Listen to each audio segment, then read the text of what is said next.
Hello दोस्तों, स्वागत है आपका कॉमिक्स टाइम्स में। और आज हम शुरू कर रहे हैं एक और अच्छी सी कॉमिक्स, जंगल का बेटा। इसका पहला पेज है दोस्तों, आप देख सकते हैं। और अभी तक आपने हमारे चैनल को सब्सक्राइब नहीं किया तो प्लीज़ सब्सक्राइब कर दें। चलिए शुरू करते हैं बिना समय गंवाए। जंगल का बेटा। एक दिन राजा सारंगदेव प्रधानमंत्री ज्ञान सिंह के साथ वन में अखेट करने के पश्चात सारंगपुर लौट रहे थे। राह में सांझी कबीले की बस्ती पड़ी। कबीले में उस समय कोई उत्सव मनाया जा रहा था। राजा सारंगदेव ने घोड़े को रोककर एक कबीले वाले से पूछा, तुम्हारी बस्ती में यह कैसा उत्सव मनाया जा रहा है? महाराज, हमारे कबीले के सरदार महिपाल के यहाँ चौथा पुत्र रत्न हुआ है। उसी के जन्म की खुशी में कबीले में उत्सव मनाई जा रही है। तभी कबीले का सरदार महिपाल दौड़ता हुआ वहां आया। महाराज, मेरी कुटिया में चलकर मेरे पुत्र को आशीर्वाद दीजिए। चलिए सरदार, हमें अपने पुत्र के पास ले चलें। सरदार महिपाल उन दोनों को अपनी झोपड़ी में ले आया और अपना नवजात पुत्र राजा सारंगदेव के गोद में दे दिया। ओह, एक निर्धन कबीले के सरदार के घर में इतने सुंदर शिशु ने जन्म लिया है। साथ ही इसके मस्तिष्क पर स्वास्तिक का निशान भी है। जरूर यह बच्चा किस्मत वाला है। कुछ देर सोचकर सारंगदेव ने पास खड़े प्रधानमंत्री ज्ञान सिंह से कहा, प्रधानमंत्री जी हम जानते हम जानते हैं कि आप ज्योतिष विज्ञान के प्रखंड ज्ञातक हैं। आपकी आपकी की हुई भविष्यवाणी अक्षर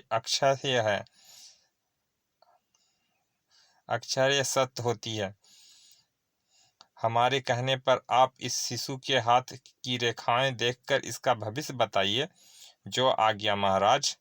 सारंगदेव के आदेश पर प्रधानमंत्री नवजात शिशु के हाथ में की रेखाएं का अध्ययन करने लगा। यह क्या, इस जंगली शिशु का भाग्य इतना अच्छा? आश्चर्य है, यह तो अनहोनी है। क्या बात है प्रधानमंत्री जी, आप किस सोच में डूब गए? महाराज, आप शिशु को सरदार महिपाल को देकर एक पल के लिए मेरे साथ जरा बाहर चलिए। कुछ देर बाद जब दोनों झोपड़ी से बाहर पहुंचे तो, अब बताओ प्रधानमंत्री जी की क्या माजरा है? आप मुझे झोपड़ी से बाहर लाकर क्या कहना चाहते हैं? महाराज, बहुत ही हैरत अंगेज बात मालूम हुई है मुझे। कैसी हैरत अंगेज बात प्रधानमंत्री जी? महाराज, या तो आपको ज्ञान ही होगा कि कुछ माह पहले आपका हाथ देखने के पश्चात मैंने आपको बताया था कि 2 वर्ष पश्चात आपको यहाँ कन्या का जन्म होगा। हाँ प्रधानमंत्री जी, तुम्हारी यह भविष्यवाणी हमें अच्छी तरह याद है। हम बरसों से संतान के लिए तरस रहे थे। अब आपकी भविष्यवाणी से हमें संतान की प्राप्ति की कुछ आस बंधी है। लेकिन उस भविष्यवाणी का जिक्र तुम इस समय क्यों कर रहे हो? महाराज, कबीले के सरदार के पुत्र के बारे में जो भविष्यवाणी मैं करने वाला हूँ, उस भविष्यवाणी से राजकुमारी के जन्म की भविष्यवाणी का अटूट संबंध है। कैसा अटूट संबंध? महाराज, बात ऐसी है जिसमें कहना भी नहीं चाहता पर बिना कहे रहा भी नहीं सकता। प्रधानमंत्री जी, हमें और रहस्य में मत डालो। जो भी कहना चाहते हो जल्द व स्पष्ट कहो। तो सुनिए महाराज, कबीले के सरदार महिपाल का नवजात पुत्र बड़ा होकर एक दिन आपका दामाद बनेगा।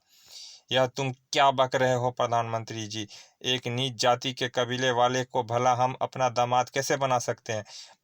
महाराज, यह मैं नहीं, कबीले के सरदार के पुत्र के हाथों की रेखाएं कह रही है। सरदार का पुत्र आपका दामाद ही नहीं बल्कि एक दिन सारंगपुर का राजा भी बनेगा।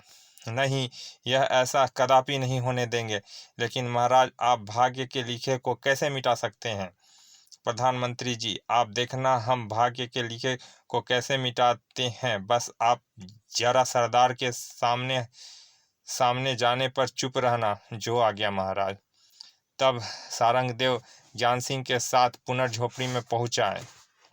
सरदार, हमें तुम्हारा बेटा बहुत अच्छा लगा। उसके अच्छे भविष्य के लिए हम तुम्हें कुछ कहना चाहते हैं। आदेश दीजिए महाराज। सरदार, हम तुम्हारे पुत्र को इस समय अपने साथ सारंगपुर ले जाना चाहते हैं। यह आप क्या कह रहे हैं महाराज? मैं ठीक कह रहा हूँ सरदार।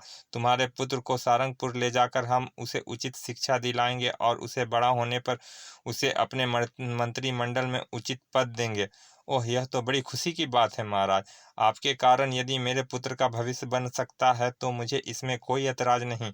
आप अपने साथ इसे हर्ष से ले जा सकते हैं। कहकर सरदार ने अपना नवजात पुत्र सारंगदेव के गोद में दे दिया। सरदार, तुम्हारा जब भी जी चाहे अपने पुत्र को देखने के लिए बेखटके सारंगपुर आ सकते हो। जो आज्ञा महाराज। पता नहीं महाराज सरदार के बेटे को अपने साथ क्यों ले जाना चाहते हैं। तब सारंगदेव सरदार के बेटे को अपने साथ लेकर वहां से चल पड़ा। अब देखता हूँ सरदार का बेटा मेरा दामाद कैसे बनता है। इसकी जिंदगी तो अब मेरी मुट्ठी में कैद है। अभी वे लोग कुछ ही दूर गए थे कि राह में धारा नदी पड़ी। सरदार के बेटे को क्यों ना मैं धारा नदी में बहा दूं, तब ना रहेगा बांस ना बजेगी बांसुरी। यह सोचकर उसने प्रधानमंत्री से कहा, प्रधानमंत्री जी, आप सरदार महिपाल के बेटे को नदी में बहा आओ। यह आप क्या कह रहे हैं महाराज? प्रधानमंत्री जी, हमसे सवाल ना करो और हमने जो आदेश दिया है उसे पूरा करो। जी महाराज। इतना कहते ज्ञान सिंह नदी की ओर चल पड़ा। तो महाराज इस प्रकार भाग्य के लेख को मिटाना चाहते हैं, लेकिन महाराज चाहे कुछ भी कर ले, जो भाग्य में एक बार लिखा जा चुका है वो अवश्य होकर रहेगा। उन्हीं सोच विचार में डूबे वह नदी पर जा पहुँचे। इस शिशु को मैं इस लकड़ी के टुकड़े पर लिटाकर नदी में छोड़ दूं। इस प्रकार यह शिशु नदी में डूब नहीं पाएगा। ज्ञान सिंह ने तुरंत शिशु को लकड़ी के टुकड़े पर लिटा दिया और तत्पश्चात उसे नदी में छोड़ दिया। सारंगपुर के भावी सम्राट, तुम्हें मेरा प्रणाम। महाराज की हठ के कारण ही मैं तुम्हें नदी की लहरों के सहारे छोड़ रहा हूँ और मैं जानता हूँ तुम्हारा बाल भी बांका नहीं होगा। फिर ज्ञान सिंह भरी मन से वहां से लौट पड़ा। जब वह वापस सारंगदेव के पास पहुंचा, प्रधानमंत्री जी, फेंक आए सरदार के बेटे को नदी में। जी महाराज। सारंगदेव मन ही मन खुश हो उठा और उल्लास में डूबा हुआ अपने राज्य वापस लौट गया। दूसरी ओर लकड़ी का टुकड़ा बहाते बहाते जब वो बहुत दूर जा पहुंचा तो धारा नदी के तट पर रहने वाले हीरा मल्लाह की दृष्टि उस पर पड़ी। वो अरे, लकड़ी के टुकड़े पर नन्हे शिशु बहा जा रहा है। मुझे इस शिशु को बचाना चाहिए। अगले ही पल छपा, जल्दी ही नवजात शिशु उसकी बाहों में था। कैसे निर्दयी माँ बाप हैं जो इस अबोध शिशु को लहरों के गोद में धकेल दिया। हीरा बच्चे को लेकर अपनी झोपड़ी में पहुंचा। यह किसका बच्चा है स्वामी? हमारा बच्चा है, और किसका? लेकिन हमारे तो कोई बच्चा नहीं है। हम तो बच्चे के लिए तरस रहे हैं। अहिल्या, भगवान ने हमारी सुन ली है और यह बच्चा हमारे पास भेज दिया है। लेकिन यह आपको मिला कहाँ? तब हीरा ने बच्चे के मिलने के बारे में अहिल्या को विस्तार पूर्वक बताते हुए बच्चा उसकी गोद में दे दिया। सारी बात जानकर, ओह, तब तो भगवान बड़ा दयालु है, कितना प्यारा बच्चा है, कहकर अहिल्या प्यार से बार बार बच्चे को चूमने लगी।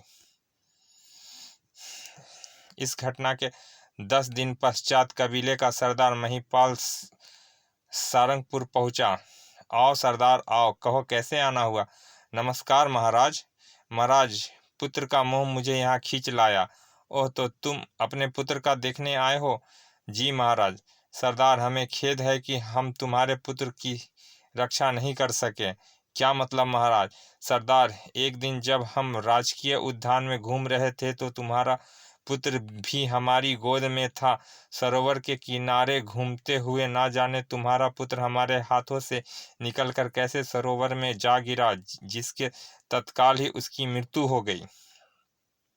ओह, यह तो घोर अनर्थ हुआ महाराज। अब मैं अपनी पत्नी को क्या जवाब दूंगा? वह तो पुत्र मोह से बुरी तरह व्याकुल हो रही है। सरदार महिपाल पुत्र की मृत्यु का समाचार पाकर हतप्रस्त सा रह गया था। महाराज, सरदार, हिम्मत ना हारो, विधि को शायद यही मंजूर थी। आप ठीक कहते हैं महाराज। दुखी सरदार वापस अपनी बस्ती लौट गए। तभी प्रधानमंत्री ज्ञान सिंह ने सारंगदेव के कक्ष में प्रवेश किया। महाराज, यह सरदार महिपाल क्यों आया था? अपने पुत्र से मिलने आया था प्रधानमंत्री जी। महाराज, तब आपने सरदार को उसके पुत्र के बारे में क्या बताया? यही कि सब उसका पुत्र इस लोक में नहीं है। यह सुनकर ज्ञान सिंह सोच में पड़ गया। देखा प्रधानमंत्री जी, हमसे किस प्रकार भाग्य के लिखे को मिटा दिया। अब कबीले के सरदार का बेटा किसी भी प्रकार हमारा दामाद नहीं बन सकेगा और ना ही वह सारंगपुर का राजा बन सकेगा। जय जी महाराज। महाराज, आपकी बात का जवाब तो मैं नहीं बल्कि आने वाला समय देगा। सरदार का बेटा आपका दामाद बनेगा और अवश्य बनेगा।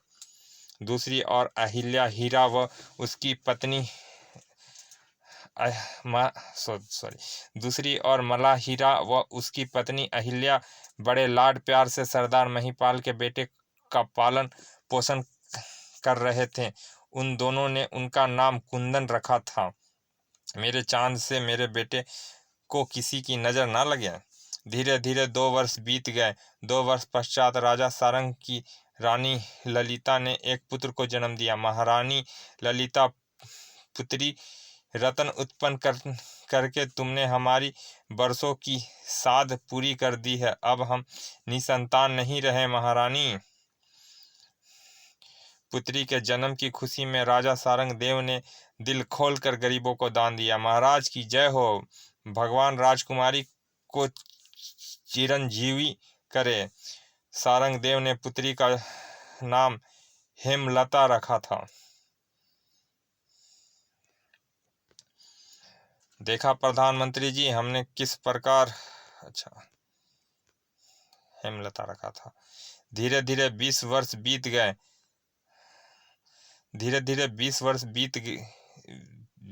20 वर्ष व्यतीत हो गए।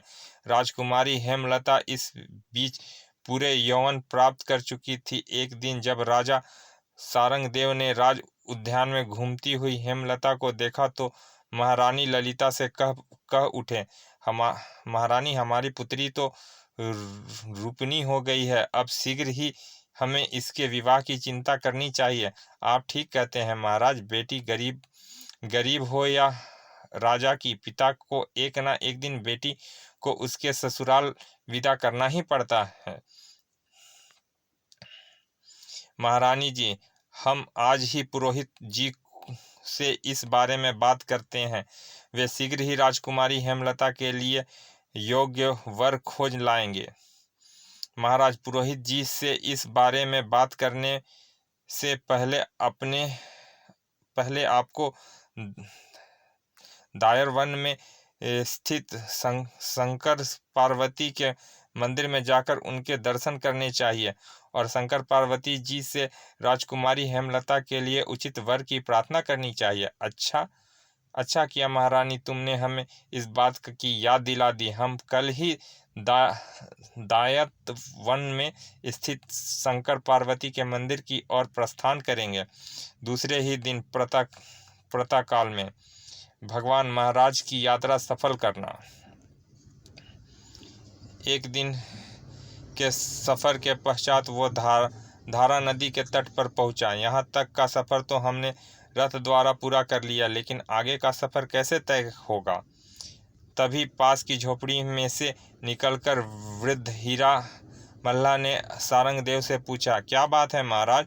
हम नदी के उस पार जाना चाहते हैं, लेकिन समझ नहीं पा रहे हैं कि उस पार कैसे जाएं। महाराज कुछ देर प्रतीक्षा कीजिए। मेरा बेटा कुंदन नाव लेकर नदी के दूसरी तट की ओर गया है। कुछ देर बाद ही वह दूसरी ओर से वापस लौटने वाला है। उसके आने पर आप उसके नाव में बैठकर नदी के पार चले जाना। हाँ, यह ठीक रहेगा। कुछ देर बाद लगता है बूढ़े मल्लाह का बेटा कुंदन नाव को लेकर वापस लौट रहा है।